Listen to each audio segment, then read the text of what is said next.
Gi, lo tau gak sih apa yang lagi rame 1 minggu terakhir ini? Apa? Pengesahan undang-undang KUHP. Pernah denger nggak? Rame banget dibahas. Rame banget Oke, kan. tell me. Oke, jadi RKUHP ini adalah singkatan dari Rancangan Kitab Undang-Undang Hukum Pidana.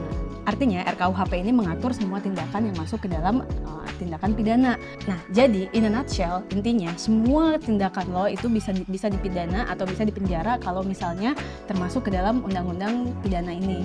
Kayak gitu. Oke. Nah, kitab undang-undang pidana yang ada sebelum pengesahan kemarin itu udah berlaku sejak zaman Belanda gitu. Kebayangkan udah lama banget kan. Tua banget dong ya. Udah tua banget, makanya pemerintah itu pengen merevisi itu. Pengen diganti. Udahlah, kita nggak usah pakai yang jadul-jadul gitu, terutama dengan adanya perubahan zaman kayak gitu. Nah, akhirnya pemerintah kemudian membahas dengan DPR tentang perubahan undang-undang ini. Nah, yang jadi masalah adalah ketika akhirnya revisiannya ada, ya kan, kayak lo kalau skripsian revisi lo ada, loh kok hasilnya banyak yang kontroversial isinya. Oke, kasih tau gue apa aja isinya. Banyak macam-macam. Jadi gini, yang pertama mungkin gue tahu nih, lo pasti kepo soal zina. Iya kan? Gue lebih kepo sama yang ini dulu, soal penghinaan kepala negara dan lembaga negara. Itu gue pengen berangkat dari yang menurut gue lebih fundamental gitu kan dalam undang-undang ini adalah terkait penghinaan terhadap kepala negara maupun institusi negara. Di aturan sebelumnya itu nggak ada tuh diatur bahwa menghina itu bisa termasuk dalam delik pidana. Artinya ya udah gitu, lo bisa melakukan itu mungkin selama dalam lingkup-lingkup tertentu kayak gitu. Nah, sekarang dengan adanya undang-undang ini, dengan disahkannya RKUHP, berarti tiap ada misalnya penghinaan, maka itu lo berpotensi untuk dipidana. Itu sekitar 3 tahun kalau nggak salah. Oke. Itu terhadap presiden. Tapi juga nggak cuma presiden, tapi juga ada lembaga negara lainnya dari DPR sampai ke polisi. Caranya gue tahu itu penghinaan atau bukan? Nah, good question. Jadi sebenarnya untuk bisa tahu itu lo bakal dipidana apa enggak dengan tindakan lo itu, dengan penghinaan lo itu adalah harus ada yang ngelaporin lo, karena ini bentuknya delik aduan. Artinya harus ada yang mengadukan dan ada yang diadukan kayak gitu. Kalau misalnya nggak diaduin ya berarti enggak. Tapi yang dikhawatirkan oleh para aktivis saat ini maupun para kelompok-kelompok masyarakat saat ini adalah sekarang aja dengan model kita nggak ada aturan itu banyak banget misalnya pers maupun masyarakat umum gitu yang dihukum gitu kan, karena misalnya dia menyatakan hal-hal yang dianggap menghina. Jadi banyak yang bilang bahwa pasal ini tuh memberangus lah kebebasan berpendapat kita. Ada juga tuh gue baca di sosmed yang bilang kalau ini kemunduran demokrasi. Ya nggak? Setuju? Bisa jadi, karena sebenarnya kebebasan berpendapat itu juga dijamin dalam Undang-Undang Dasar, bahkan sesuatu yang emang konstitusi gitu kan, hak dasar kita kayak gitu. Nah, selain soal penghinaan presiden ini, banyak juga pasal-pasal lainnya yang mengkhawatirkan. Salah satunya misalnya buat kita orang pers, orang media. Apalagi? Misalnya tentang berita bohong atau berita setengah-setengah atau berita yang dianggap memprovokasi, itu juga ada resiko pidananya, bisa dipenjara. Padahal sebelumnya enggak. Nah, untuk masuk ke situ, sekarang gini deh, kita nggak ada aturan itu aja, banyak banget pers yang diintimidasi. Iya, ya kan, sering banget kita dirampas. Exactly. Lu pasti sering liputan, lu pasti sering lihat kayak gitu. Iya, dengar. Nah, jadi itu juga sebenarnya mengkhawatirkan khususnya buat insan pers kayak gitu, karena dianggap bisa jadi pasal karet. Terus selain itu apa lagi? Itu kalau pers dan penghinaan terhadap kepala negara dan lembaga negara. Kalau apa lagi? Mungkin kita sekarang masuk ke perzinaan kali ya. Ini kayaknya yang paling banyak gue temuin. Paling banyak ditungguin. Yang jadi paling gini. Perzinaan itu kalau misalnya dalam aturan sebelumnya yang bisa mengadukan lo zina atau enggak, itu tuh harus salah satu pihak tuh udah menikah. Jadi salah satu pihak menikah, maka fix zina, maka lo bisa diadukan, terus lo bisa dipenjara. Nah, dalam aturan yang ada sekarang, maka walaupun lo belum menikah, lo tetap bisa dianggap berzina. Kalau lo tinggal bareng atau lo melakukan seks kayak gitu. Itu orang-orang sebut kohabitasi itu kan? Kohabitasi atau co-living lah ya istilahnya kita sekarang. Kalau kita co-living. Nah, ini tuh mengkhawatirkan khususnya buat kelompok-kelompok HAM dan lagi-lagi mungkin dari negara luar ya. Kayak lo tahu di Australia itu langsung mengeluarkan travel warning lah istilahnya, yang bilang bahwa hati-hati buat para warganya yang belum nikah yang datang ke Indonesia karena takut kena dari dari undang-undang tadi. Nah, yang perlu lo tahu sebenarnya undang-undang ini juga berdasarkan delik aduan.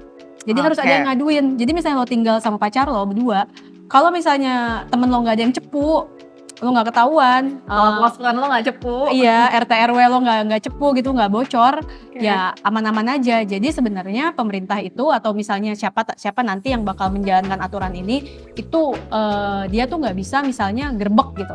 Lo kan misalnya lo khawatir digerbek gitu tinggal bareng, itu nggak bisa, karena tetap harus ada yang ngaduin, harus ada yang cepu. Nah, seiring dengan adanya undang-undang ini, maka banyak banget penolakan khususnya ya dari masyarakat, dari pers, bahkan kalau lo tahu gitu kan kemarin pun yang menarik menurut gue ketika terjadi pengeboman di Bandung, itu kan dia bawa selebaran tolak RUU KUHP kan di motornya. Di motornya. Di motornya yang warna biru plat AD itu kan. Iya, Gue ikutin kalau berita itu. Nah, lo kasih tau gue dong, gue nggak tahu nih soal pemboman itu. Oke, jadi kejadiannya tanggal 7. Tanggal 7 Desember 2022. Oke. Ada mantan narapidana teroris, tiba-tiba dia datang ke kantor polisi di Mapolsek Astana Anyar, Bandung, Jawa Barat. Dia datang bawa senjata tajam, masuk ke kantor polisi pada saat polisi lagi apel pagi jam 8. Nah, pas pelakunya itu masuk, dia langsung masuk kayak kerumunan polisi gitu, ngacung-ngacungin senjata tajam. Terus tiba-tiba dia nggak deket ke pintu lobi, pintu masuk ke Polsek, meledaklah sebuah bom. Dia tuh bom bunuh diri tuh? Bom bunuh diri. Okay. Dan sebenarnya ini bukan kejadian pertama kali bom bunuh diri masuk ke kantor polisi. Tahun 2016 ada kasus serupa di Mapolsek Solo, kalau gue nggak salah ya. Dan di tahun 2018 di Surabaya, di Mapolrestabes Surabaya, dan 2019 kasus yang sama bom bunuh diri juga di Mapolrestabes Medan. Artinya ini tuh udah berkali-kali terjadi, artinya kayak tiap tahun ada aja gitu. Dan terjadinya di kantor polisi ya? Terjadi di kantor polisi. Kayak tadi lo bilang, ini tuh pelakunya naik motor, terus tiba-tiba di motornya tuh ada tulisan soal menyinggung masalah KUHP. Dan gue nggak tahu ini sebenarnya bentuk penolakan dia atau terhadap disahkannya KUHP atau bukan. Tapi yang pasti pelakunya ini si Agus ini adalah mantan narapidana terorisme, kasus bom panci Bandung 2017, di penjara 4 tahun, bebas murni tanpa ada potongan remisi dan segala macam, dia benar-benar bebas murni dan statusnya pas keluar dari penjara masih merah. Oke. Nah, ini yang akhirnya didorong sama BNPT, didorong sama semua pakar terorisme kalau harusnya tuh kalau seandainya udah masuk orang-orang yang terikat dengan terorisme, kan si pelakunya terikat dengan JAD kan, jaringan JAD, dari hasil penyidikan polisi. Harus ada yang namanya pendampingan kayak deradikalisasi gitu loh. Nah, ini tuh masalahnya deradikalisasi di Indonesia sifatnya nggak wajib ternyata. Jadi menurut BNPT, deradikalisasi itu bukan hanya tugas BNPT maupun pemerintah, tapi juga tugas dari masyarakat, terutama terutama kayak semacam pentenan negara, termasuk apa disebutnya ya? Sih kalau ustaz itu disebutnya pemimpin agama atau Thomas tokoh masyarakat. Tapi Thomas agama lah. Lah intinya gitu. Tanggung jawab bersama intinya gitu kalau menurut versinya BNPT. Oke, gue mau nanya. Korbannya berapa orang? Korbannya ada 11 itu termasuk si pelaku meninggal dan satu polisi, Aibtu Sofyan, dia meninggal dunia. Kalau gue dengar beritanya dan baca beritanya, luka itu di leher. Jadi dia kena serpihan dari bomnya itu, karena bomnya ada 2 sama si pelaku. Nah, si Aibtu Sofyan ini, gue sempat dengar nonton berita gitu, kalau dia tuh berusaha ngelindungin teman-temannya pada saat bom itu terjadi dan akhirnya dia jadi korban. Dia nggak langsung meninggal, nggak langsung tewas, tapi dia masih dalam kondisi sempat sadar, sempat pingsan, pas pingsan kemudian langsung meninggal. Terus kan yang diserang ini kebanyakan kantor polisi nih ya. Polisi sendiri gimana nih? Dari sini selanjutnya tuh gimana? Oke. Kemarin tuh kalau nggak salah sekitar tanggal 8, polisi itu udah bikin press con tuh. Kalau mereka bilang mereka sudah memeriksa 3 orang dari keluarga si pelaku plus 11 orang saksi. Nah, hasilnya gimana sampai hari ini masih penyelidikan. Tapi bom yang dipakai tuh sama kayak waktu dia tahun 2017 kena kasus yang di Cicendo itu, sama-sama bom panci. Masalahnya, bom panci 2017 itu masuk kategori high explosive. Jadi bisa sampai 5.300 meter. Kayaknya sih sama gitu. Kasus bomnya. Terakhir Nggi, apa? Kita belum ngomongin internasional. Apa yang lagi rame di luar negeri sekarang ya? Kalau yang gue ikutin sih, kalau yang gue baca, termasuk di newsletter Catch Me Up guys, itu soal demo lockdown di China. Tunggu. Ini tuh bukannya negara-negara di luar negeri tuh udah pada banyak banget negara di luar itu udah mulai reopening. Istilahnya kayak pakai masker udah nggak harus mandat lagi, terus juga batasannya udah mulai longgar. Dan pembatasannya juga udah mulai nggak terlalu harus diperhatikan. Apalagi kalau lu nonton Piala Dunia, orang udah pada nggak pakai masker. So what happened with China? Di China itu mereka memberlakukan namanya zero COVID policy, yang artinya mereka tuh harus benar-benar zero, baru mereka reopening. kasusnya tuh harus benar-benar Oke, zero. oke. Nah ini kan tentu bukan sesuatu yang gampang ya. Jadi mereka tiap tahun lockdown nggak berhenti. Ya udah. Akhirnya warga nggak udah. Akhirnya warga Cina udah bosen banget.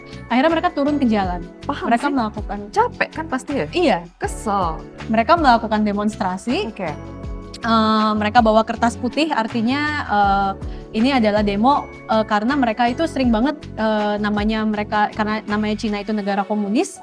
Jadi dia itu dilarang lah ya, kayak gerakan-gerakan anti pemerintah kayak gitu. Jadi mereka bawa kertas putih sebagai bentuk protes kenapa mereka apa-apa dilarang untuk berekspresi atau menyampaikan pandangannya. Nah, Oke. aksi protes ini terjadi di hampir semua kota di China, termasuk kota-kota kayak Shanghai, kayak Beijing, kota-kota besar itu sampai menuntut supaya Presiden China Xi Jinping itu untuk turun dari jabatannya.